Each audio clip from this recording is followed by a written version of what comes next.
Hello friends, नमस्ते। मैं हूं Preeti and welcome back to my channel. आज मैं आपके लिए लेकर आई हूं बहुत ही ज़्यादा हेल्दी रेसिपी। और ये रेसिपी में हम बिल्कुल भी तेल का इस्तेमाल नहीं करेंगे और ये आप लंच बॉक्स में दे सकते हैं या फिर शाम के नाश्ते में खा सकते हैं। बहुत ही हेल्दी, बहुत ही टेस्टी नाश्ता बन करके रेडी होता है। तो चलिए फटाफट से इस रेसिपी को शुरू कर लेते हैं। हेल्दी नाश्ता बनाने के लिए सबसे पहले हमें आटा ले लेना है। तो यहाँ पे मैंने 1 कप चावल का आटा लिया है और इसी चावल के आटे के साथ में हम 1 कप गेहूं का आटा ले लेंगे। तो जो मेजरमेंट होगा आपको सेम कप से करना है। तो यहाँ पे मैंने 1 ही कप का इस्तेमाल किया है। अब आटे में हमें थोड़ा सा नमक डाल देना है। नमक डालने के बाद में हमें नमक को आटे में अच्छे से मिक्स कर देना है। तो यहाँ पे मैंने नमक को मिक्स कर दिया है और आटे के बीच में हमें थोड़ा सा गैप बना देना है। अब इस गैप के अंदर हमें गर्म पानी यूज करना है। तो हमें इतना ही गर्म पानी यूज करना है जितनी हमारी उंगलियां सह सके। अब बीच में गैप करने के बाद में अब इसमें हम थोड़ा थोड़ा पानी डालेंगे और पानी डालते हुए हमें इसका आटा लगा लेना है। तो हमें नॉर्मल सा आटा लगाना है, जिस तरीके से हम रोटी का आटा लगाते हैं, बस उसी तरीके से हमें ये आटा लगा करके तैयार कर देना है। ध्यान रखिएगा कि पानी हमें थोड़ा थोड़ा करके डालना है, क्योंकि यहाँ पे हमने गुनगुने पानी का इस्तेमाल किया है तो आटा भी गीला हो सकता है। तो अब इस आटे को हमें आधे घंटे के लिए रेस्ट पे रख देना है। तब तक हम स्टफिंग बना के तैयार कर लेंगे। यहाँ पे मैंने चने की दाल ली है, इसे भिगा के रखा था, और छिलके वाली उड़द की दाल ली है, इसे भी हमें भिगा देना है। दोनों की जो क्वांटिटी है वो सेम रखना है आपको।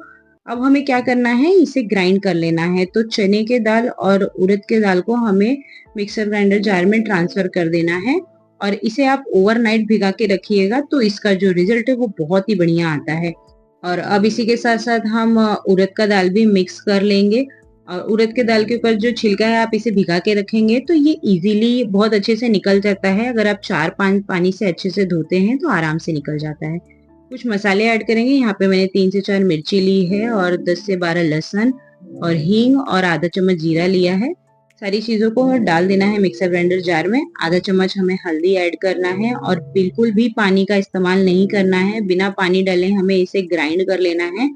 अगर हम इसमें पानी डालेंगे तो ये जो हमारा स्टफिंग है वो गीला बन जाएगा, इसलिए हमें बिल्कुल भी पानी ऐड नहीं करना है और ग्राइंड करते समय नमक भी ऐड नहीं करना है। ग्राइंड करने के बाद हमें नमक ऐड करना है और नमक को बहुत अच्छे से इस स्टफिंग में मिक्स कर देना है। और आप देख सकते हैं इस दाल का टेक्सचर इस तरीके का होना चाहिए। तो अब इसे हम साइड में रख लेंगे।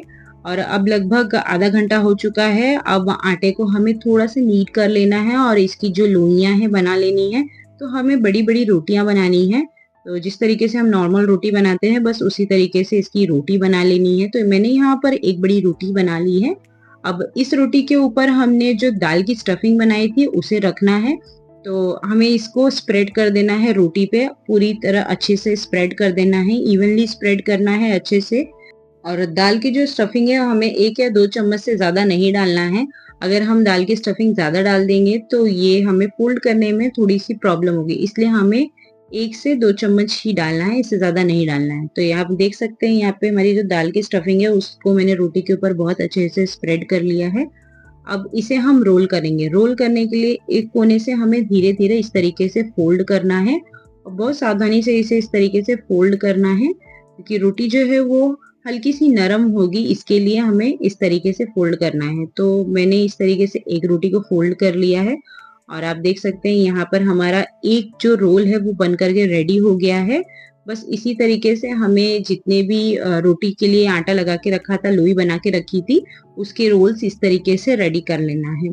और अब क्या करेंगे कि इसे हमें स्टीम करना है। स्टीम करने के लिए आप घर में रखी किसी थाली का इस्तेमाल कर सकते हैं। मैंने ये थाली ली है, इस पे बहुत हल्का सा मैंने ऑयल लगाया ताकि हमने जो नाश्ता बनाने के लिए रोल बनाया है वो चिपके ना। अब इस रोल को हमें थाली में रख देना है और जितने भी रोल थाली में आए आप रख सकते हैं। तो मैंने यहाँ पर 2 रोल रखा है और इस रोल को हम स्टीम करेंगे। तो यहाँ पे लगभग मैंने 5 मिनट पहले ही कढ़ाई को गरम कर लिया है और कढ़ाई हल्की सी गरम हो जाए और हल्का हल्का सा इसमें भाप आने लगे तब हमें ये रोल वाली प्लेट को रख देना है, थाली को रख देना है और इसे लगभग 10 से 15 मिनट के लिए स्टीम कर लेना है और बीच में इसका लीड नहीं ओपन करना है। तो अब इसे हम कवर कर देंगे और इसे हम पका लेंगे। गैस का फ्लेम हमें हाई पे नहीं रखना है, मीडियम टू लो पे रख के ही इसे स्टीम करना है। तो यहाँ पे लगभग 10 से 15 मिनट हो चुका है, तो चलिए अब हम चेक कर लेते हैं कि हमारे जो रोल है वो अच्छे से स्टीम हो गए हैं या नहीं। अगर स्टीम नहीं हुए हैं तो वापस से हम इसे 5 मिनट के लिए स्टीम कर लेंगे। तो आप देख सकते हैं हमारी जो रोल है, हमारी जो रोटी है उसके ऊपर हल्के से क्रैक्स आपको नज़र आ रहे हैं। इसका मतलब कि ये बहुत अच्छे से पक चुका है। या फिर आप टूथपिक की मदद से भी इसे चेक कर सकते हैं। अगर टूथपिक क्लीन निकल रहा है इसका मतलब ये अच्छे से पक चुका है। अब इस रोल को हमें ठंडा कर लेना है।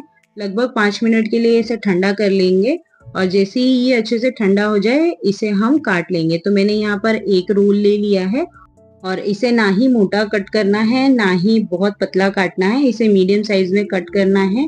तो बस इस तरीके से हमारे दाल वाले जो रोल है वो बनकर के तैयार हो गए एकदम देसी स्टाइल में। और आपने देखा कि मैंने बिल्कुल भी तेल का इस्तेमाल नहीं किया है। बस हमारे रोल स्टिक ना हो इसलिए मैंने प्लेट में ऑयल लगाया था, इससे ज़्यादा मैंने कहीं भी ऑयल का इस्तेमाल नहीं किया है। तो आप भी इस तरीके से कुछ हेल्दी खाना चाहते हैं तो इस रेसिपी को आप ज़रूर ट्राई कीजिएगा।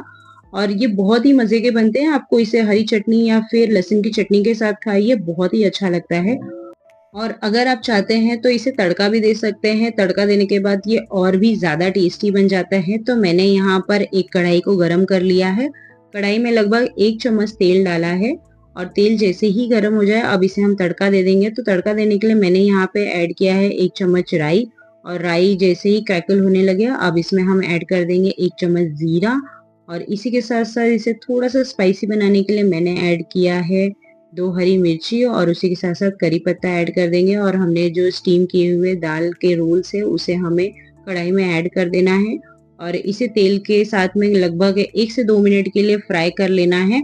अगर आप इसे तड़का देके भी खाते हैं तो भी इसमें बहुत ज़्यादा ऑयल नहीं लगता है। मैंने 1 चम्मच से ज़्यादा ऑयल का इस्तेमाल नहीं किया है।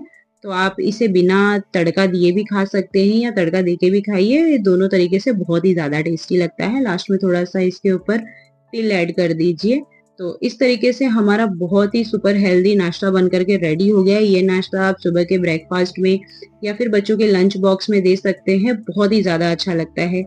और इस नाश्ते को मैंने एकदम देसी तरीके से बनाया है, जिस तरीके से कि हम परे बनाते हैं उसी तरीके से बनाया है। और मैंने इसमें जितनी भी चीज़ें यूज़ की है वो घर में इज़िली अवेलेबल होती है। तो बस इस तरीके से आप एक बार हमारे दाल के रोल के फरे को ज़रूर ट्राई करें। ये खाने में बहुत ही ज़्यादा टेस्टी लगता है और बहुत हेल्दी भी है और बहुत आसान तरीके से भी बन जाता है। उम्मीद करती हूँ कि आपको मेरी ये रेसिपी भी बहुत अच्छी लगी होगी। अगर आपको मेरी रेसिपी अच्छी लग रही हो या आप मेरे चैनल पे नए हैं तो प्लीज़ रेसिपी के नीचे लाइक का बटन प्रेस करें और सब्सक्राइब करना ना भूलें। तो चलिए मिलते हैं नेक्स्ट रेसिपी के साथ। Thank you.